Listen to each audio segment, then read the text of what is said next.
Bonjour à tous. Pour moi, c'est un grand privilège pour être là ce matin et vous tenir pour remercier d'abord de ce qui nous donne l'occasion pour être là, pour partager sa parole. Et vous tenir aussi pour remercier le pasteur Mike, Henri, ainsi que toute l'équipe pour cette organisation, aussi bien voilà, nous m'avons invité pour partager la parole de Dieu. Voilà, sans plus tarder, nous faisons une lecture dans la deuxième épître de Paul à Timothée, chapitre 4,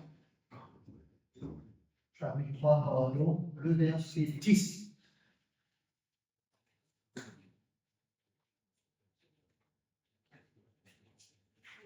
De Timothée, chapitre 3, verset 10, jusqu'au verset 17.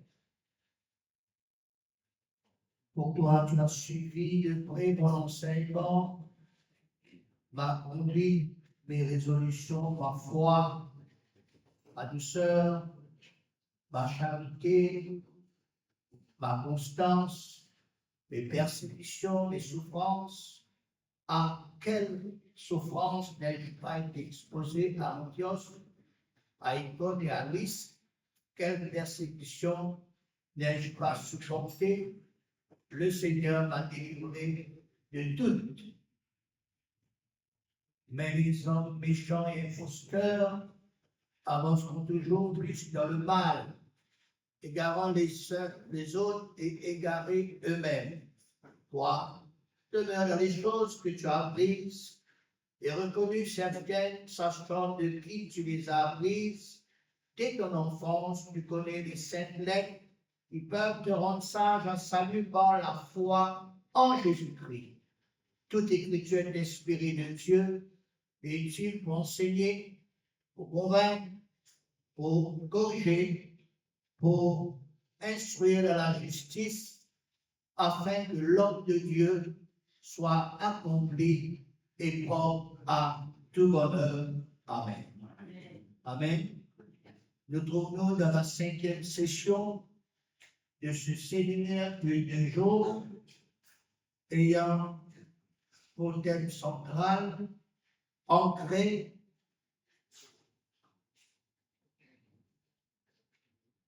Christ notre âme, espérance, c'est la base.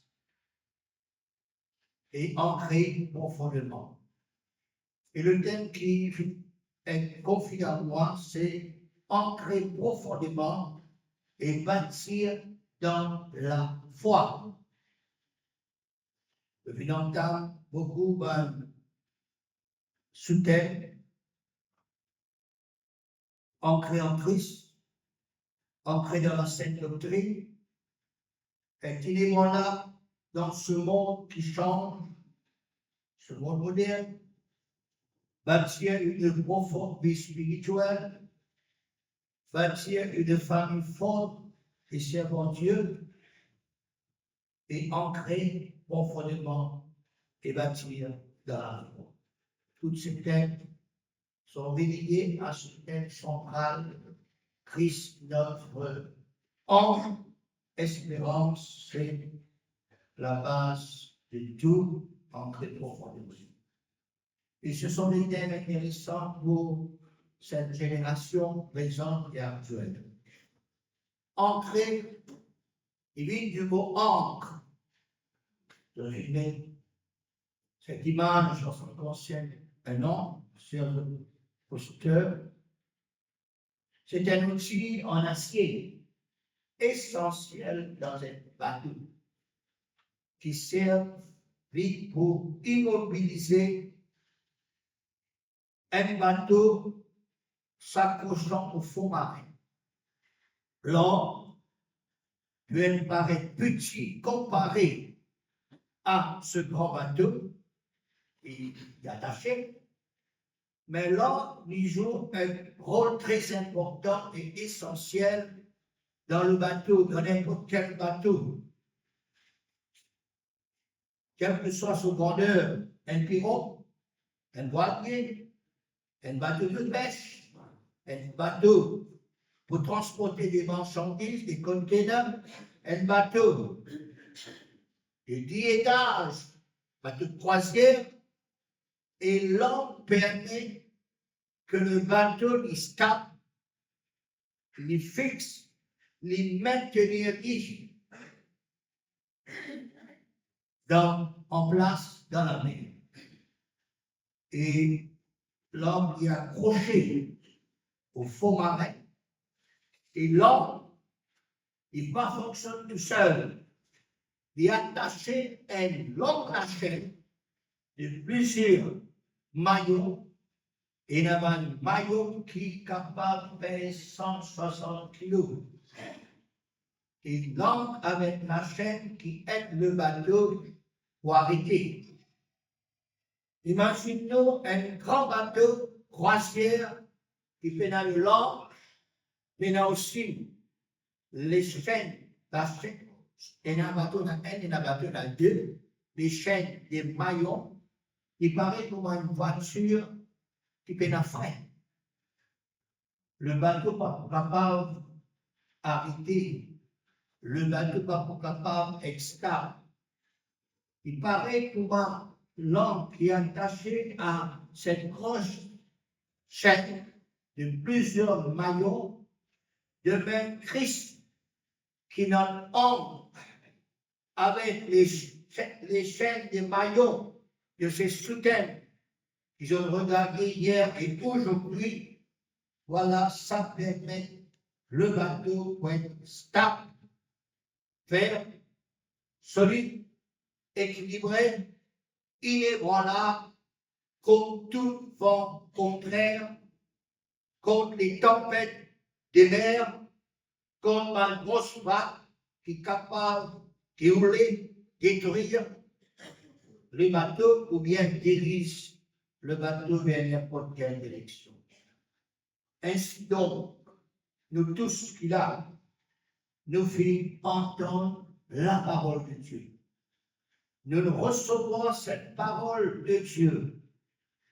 Quand nous faisons accepter Christ, quand nous faisons recevoir Christ, quand nous faisons croire en Christ, aussi bien en Dieu, en Jésus, dans la personne du Saint-Esprit, nous faisons vivre des enfants de Dieu.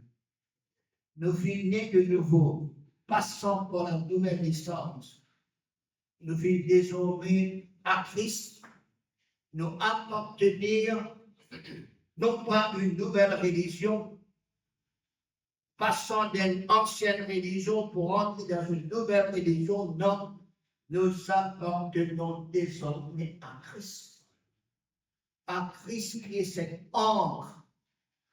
Et la Bible dit dans Éphésiens chapitre 1er, verset 4 à 14, mais plus précisément, nous pour lire le verset 4, quotidiennement en lui.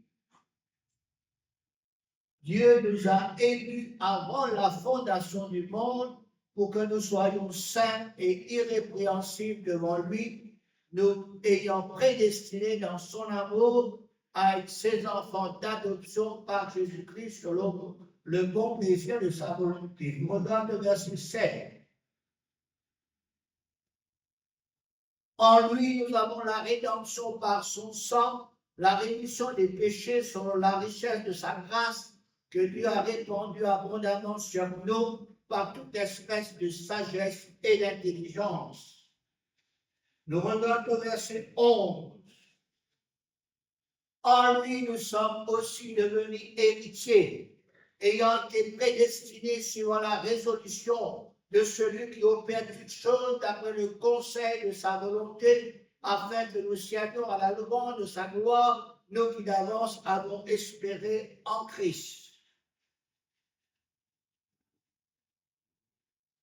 Nous lisons le verset 13.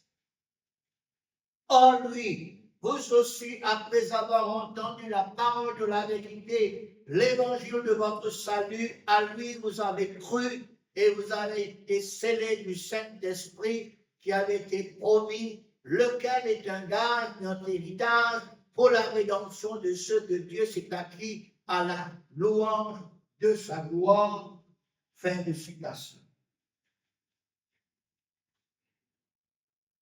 Ce qui veut dire que croire en Jésus-Christ, c'est quelque chose de sérieux, quelque chose de profond, de vrai, de sûreté, de solide.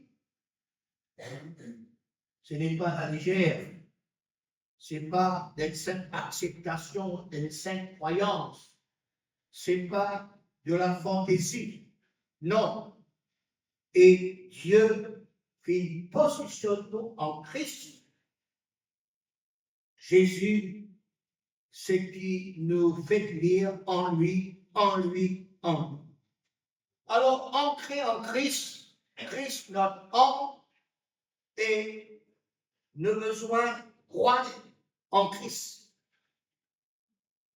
Ancré ou bien accroché dans la foi en Christ. Nous tous nous connaissons quand nous finissons d'entendre la sainte parole de la sainte parole de Dieu, au travers des exhortations, des enseignements, de prédications. Ce n'est pas seulement un discours de l'homme, d'un orateur, comme les politiciens, comme les chefs d'État ou comme un président ou un premier ministre, quelques, paroles pour l'inauguration d'un centre, par exemple, ou bien une causerie pour souhaiter la bienvenue d'un président d'un pays, ou un discours pour la fête de l'indépendance. Non.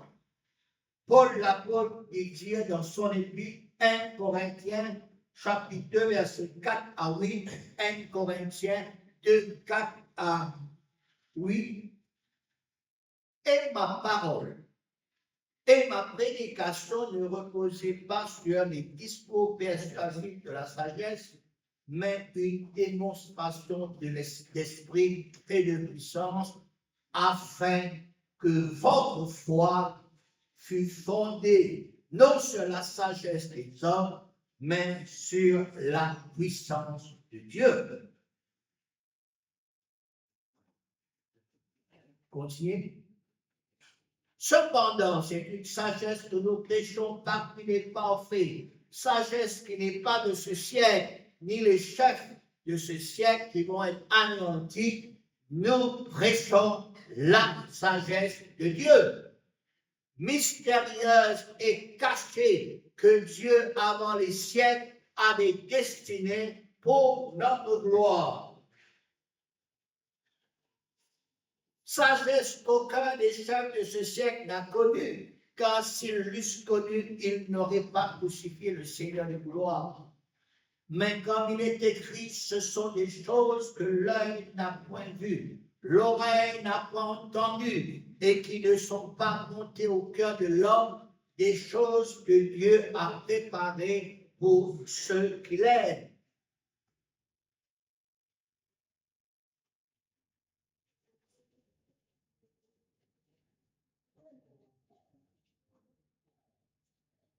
Voilà. C'est ça ce que c'est la parole de Dieu, la prédication de l'évangile qui est la base, qui est le fondement, qui est profond et qui est solide. Malheureusement, de nos jours, nous avons des soi-disant prédicateurs, pasteurs, prophètes, qui n'a pas de vraie base de la Bible de Christ. Quand nous tentons de causer, ce sont que les blabla, ce sont que des histoires, des discours, des fantaisies, des paroles qui sont très sur notre peine, sur notre famille, sur notre bouquin, sur tout sauf Christ. Et de pénal de base, de fondement. Je pénal cette encre et de ces chaînes et maillons.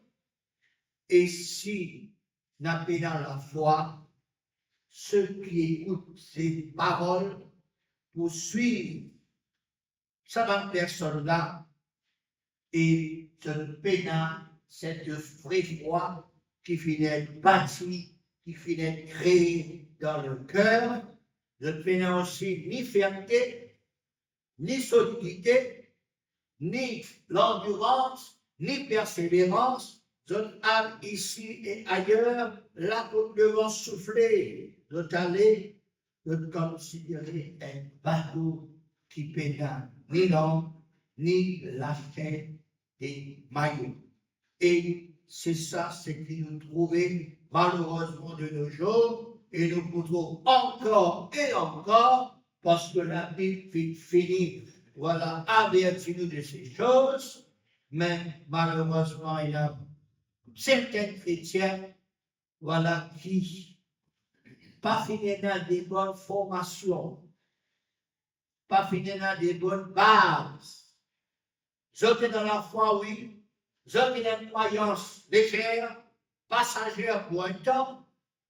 Quand il y a un problème, quand il y a une tempête qui levait, je quitte le bateau pour aller dans l'autre bateau, encore je quitte le bateau, je continue à aller et je à la dérive. Ce qui veut dire que le bateau se mène la pénasse en principal et des chaînes avec des maillots. Je crois à toutes sortes de personnes.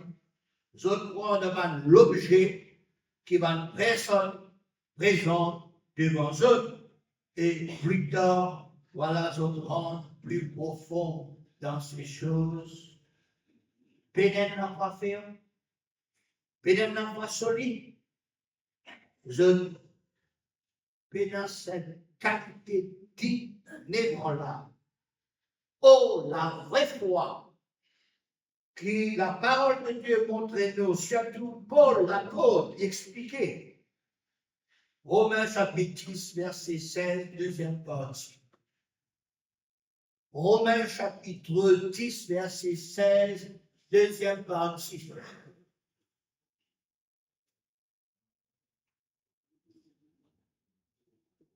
Ainsi la foi vient de ce qu'on entend, et de ce qu'on entend vient de la parole de Christ. Amen.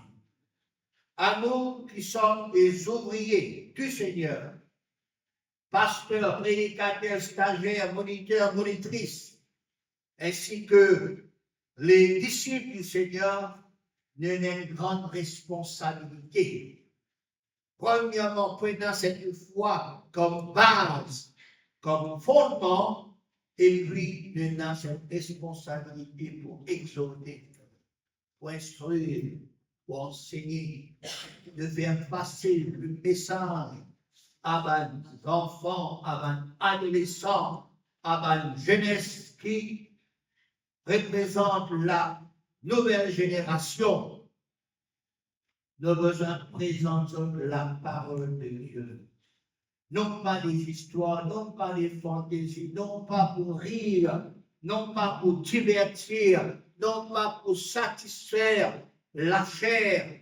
Non, nous besoin nourrir ces personnes qui écoutent nous, qui écoutent la parole de Dieu au travers de nous, et plus tard ça pourra être fort, solide, ferme, d'aplomb, persévérant, nous développer, nous croire dans la parole de Dieu, dans la foi en Jésus, en Dieu, en Jésus, dans la personne du Saint-Esprit, dans la parole de Dieu, dans les promesses qui trouvent dans la parole de Dieu seulement.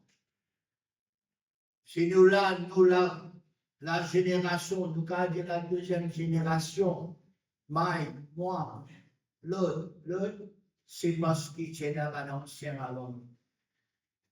Il y a un ancien qui vient enseigner, exhorter, instruire. Nous sommes des enfants qui sont les enfants. Nous recevons le message de la part du Seigneur. Et si ce matin, par la grâce de Dieu, nous là, nous autres, et en Saint-Jean, c'est parce que nos anciens, nos frères bien-aimés, il y en a qui n'est plus là, il y en a qui là, voilà, je fille. Mais cette semence, cette bonne semence en nous, nous nourrir avec la parole de Dieu, nous écouter avec attention, et cette parole fait quoi? Cette parole fait produire la foi, cette parole fait grandir et fait porte de son fruit jusqu'à maintenant. Amen. Pas d'autres choses, non.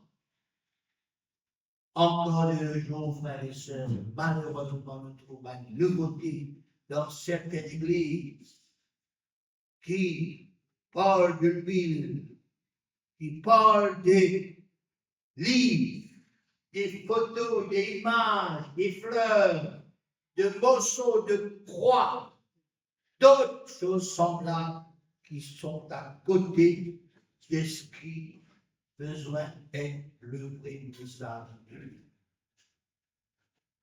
Oh, nous vivons par comment recevoir la foi au travers de la sainte parole de Dieu. Et selon Juge, chapitre 1er, versets 3 et 4, vous y allez. Juge 1er, 3 et 4. Bien-aimés, comme je désirais vivement vous écrire au sujet de notre salut commun, je me suis senti obligé de le faire afin de vous exhorter à combattre pour la foi qui a été transmise au sein d'une fois pour toutes. Car il s'est glissé parmi vous certains hommes dont la condamnation est écrite depuis longtemps, des ennemis qui changent la grâce de notre Dieu en dissolution et qui renient notre seul Maître et Seigneur Jésus-Christ, Père de citation. Oh, cette fois que nous recevons, quand nous écoutons l'évangile de Jésus-Christ, cette foi qui venait transmise à chacun de nous, une fois pour toutes, nos besoins non seulement garder, réserver, mais nos besoins faire cette foi grandir. Nos besoins développer cette foi, nos besoins bâtir la vraie foi dans la vie chrétienne de Dieu. Nous lisons dans Matthieu chapitre 7, versets 24 et 25. C'est pourquoi quiconque entend ces paroles que je dis et les met en pratique sera semblable à un homme prudent qui a bâti sa maison sur le roc. La pluie est tombée, le torrent sont venus, les vents soufflaient et sont jetés contre cette maison.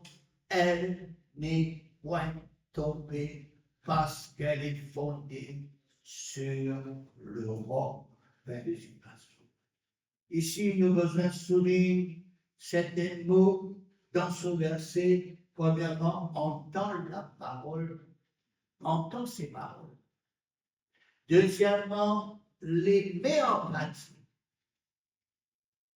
Troisièmement, elle n'est pas tombée parce qu'elle est fondée sur le roc, et le roc, c'est Jésus.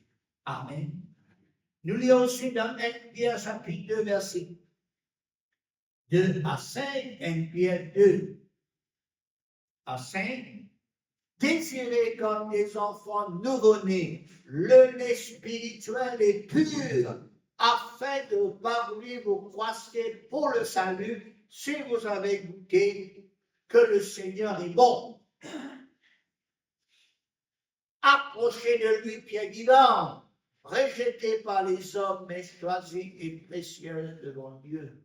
Et vous-même, comme des pierres vivantes, édifiez-vous pour former une maison spirituelle, un saint sacerdoce, afin d'offrir des victimes spirituelles agréables à Dieu par Jésus-Christ. Père de citation. Ici, il parle de nous former une maison spirituelle, bâtir une maison spirituelle, bâtir notre foi pour être cet édifice, cette maison spirituelle pour la gloire du Seigneur.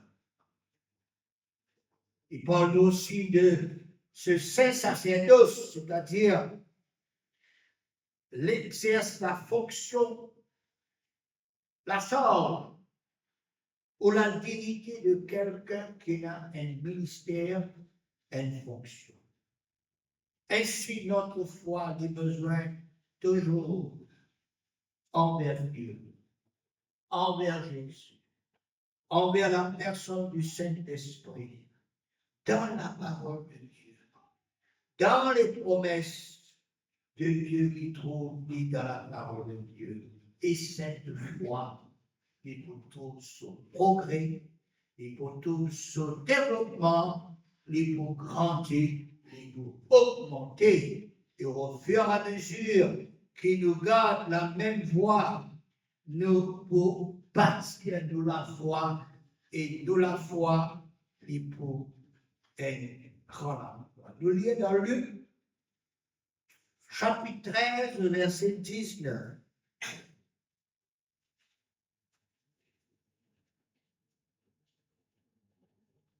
Il est semblable à un grain de sénévé qu'un homme a pris et jeté dans son jardin. Il pousse, devient un arbre, et les oiseaux du ciel habitent dans ses branches de ses nations. Notre foi, frères et sœurs, besoin de grandir. Notre foi besoin d'augmenter. Notre foi besoin de grand. Si nous connaissons comment on prend soin de cette vraie foi qui finit être transmise une fois toutes, et comment nous bâtir la foi. Nous bâtir la foi, premièrement, nous développons cette foi, comment nous dire, et nous recevons, qui nous finit transmis pour nous une fois pour tout en Dieu, en Jésus, dans la personne du Saint-Esprit, dans les promesses de Dieu et dans l'enseignement de la parole de Dieu, le besoin développe ça la foi. Ça la foi n'a besoin de pas stagnant, reste petit comme ce grain de sénévé. Non, il besoin de pousser, il besoin de grandir, le besoin de grand. Deuxièmement, comment nous la foi les grandir, c'est de prier tous les jours. Parle à Dieu. Cherche la communion avec Dieu, avec Jésus. Crée ce moment de rencontre avec Dieu, avec Jésus tous les jours. Vivons cette vie de prière. Vie de prière veut dire demander requête, humiliation,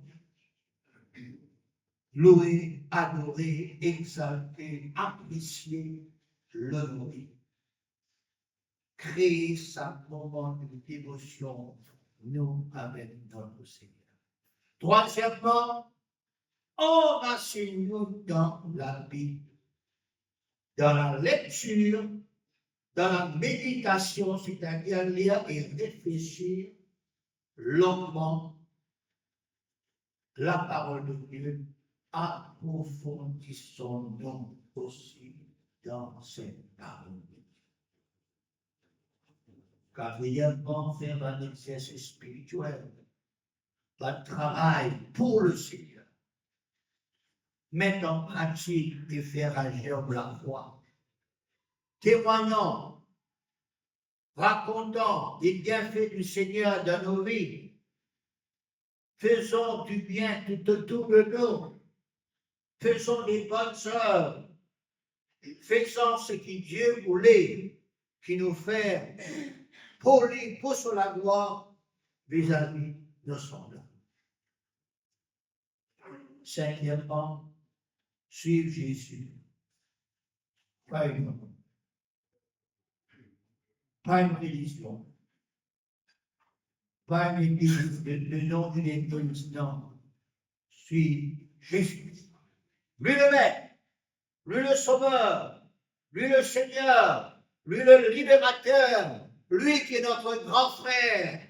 Laisse Jésus accompagner nous partout que nous mettons et partout que nous marchons. Si nous venons entendre la parole de Dieu ici dans les assemblées de Dieu, suis continuellement Jésus dans les assemblées de Dieu. restons dans nos assemblées, parce que dans nos assemblées, nous prêchons la vérité. Nous prêchons le message de l'Évangile. Malheureusement, comme on dit, dans certaines églises aujourd'hui, c'est un divertissement. Malheureusement, certaines églises, comme une discothèque. Malheureusement, certaines églises qui, voilà, comme des concerts de ce monde. Mais nous, frères et sœurs, pas abandonnons l'assemblée, comme c'est la coutume de quelques-uns, mais restons fidèles dans nos assemblées, là que nous faisons entendre la parole de Dieu, là que nous faisons comme Jésus, et nous suivons Jésus jusqu'au bout. Amen. Malheureusement, de nos jours encore, beaucoup de chrétiens ne sont pas fait faire valoir la foi. Ne pas faire grandir toute la foi, ne pas développer toute la foi, ne pas bâtir toute la foi. Leur foi est telle comme le premier jour de Dieu, le jour que je fais entendre la parole de Dieu, d'une façon de parler toute la foi qui me reste telle que ça tire la graine, tire la graine de Seigneur, et il reste pareil. D'autres pas God cette foi. Je vais mettre la foi dans les autres choses. Je vais mettre la foi dans les autres personnes. Elle la foi qui est dans le fondement. Elle la foi qui est dans la base. Elle la foi qui flotte. Elle la foi qui est dans l'ombre. Plus les chaînes avec les maillots. Mais si nous se battons sans langue, sans maillot, qui ne parle pas ici, qui ne parle pas là, déchaîné par les vents, par les tempêtes, par le mauvais temps et le naufrage. Nous lisons dans 1 Timothée, chapitre 1, verset 18, deuxième partie jusqu'au verset 20, 1 Timothée 1, 18, deuxième partie, jusqu'à 20. C'est que d'après elle, tu combats le bon combat en gardant la foi et une bonne conscience. Cette conscience, quelques-uns l'ont perdue et ils ont fait naufrage par rapport à la foi. De ce nom sont Hyménée et Alexandre que j'ai livrés à Satan afin qu'il apprenne à ne pas blasphémer. Fin de citation. Frères et sœurs, la foi, c'est quelque chose de très, très important dans la vie chrétienne. Nous lisons dans Hébreux, chapitre 10, versets 38 et 39. Hébreux 10, 38 et 39. Et mon juste vivra par la foi. Mais s'il se retire, mon âme ne prend pas plaisir en lui. Nous ne sommes pas de ceux qui se retirent pour se perdre, mais de ceux qui ont la foi. Encore il y a la foi, puis bâtir toute la foi, puis persévérer dans la foi pour sauver leur âme. En final, un jour, cette foi que nous recevons, cette foi qui nous fait naître, cette foi qui fait développer, pardon, cette foi qui nous fait garder, cette foi qui nous fait préserver, cette construction de foi sera récompensée par le Seigneur. Apocalypse chapitre 14, versets 12 et 13. C'est ici la persévérance des saints qui gardent les commandements de Dieu et la foi de Jésus. Et j'entendis du ciel une voix qui disait écrit, heureux dès à présent les morts qui meurent dans le Seigneur, oui, dit l'Esprit, afin qu'ils se reposent de leurs travaux quand leurs œuvres les suivent. Fin de citation. Oh, beaucoup finiront ce Dieu merveilleux, ce Jésus bon et admirable, ce Saint-Esprit, et je vis dans le Seigneur, notre mot dans la foi, notre mot avec un cœur pur, et je trouve Dieu dans la gloire, je avec le Seigneur dans la gloire. Amen. Et pour nous aussi, Paul dit à Timothée, dernier verset qui nous lit, 2 Timothée chapitre 4, verset 6. 2 Timothée 4, 6, car pour moi je sers une libation. Et le moment de mon départ approche. J'ai combattu le bon combat. J'ai achevé la cause. J'ai gardé la foi. Continuons. Désormais, la couronne de justice m'est réservée, le Seigneur, le juste juge, qui me la donnera dans ce jour-là, et non seulement à moi, mais encore à tous ceux qui auront aimé son avènement. Viens au plutôt vers moi, félicitations. Frères et sœurs, après cette conférence de 2 jours, garde ces paroles qui me filent à mon personne. Différents sous-thèmes, sous ce grand thème, Christ en. Et puis ça va sous-thème-là, on va le finir, et paraît cette chaîne de maillots. Continue à bâtir la foi en Jésus, en Jésus, dans la personne du Saint-Esprit, dans la parole de Dieu, dans les promesses du Seigneur, et cette foi pour être grandement récompensée un jour. Amen. Dieu vous bénisse, Dieu bénisse ces quelques mois. Amen, bénis le Seigneur, amen, le Seigneur, quelques mois. Alléluia.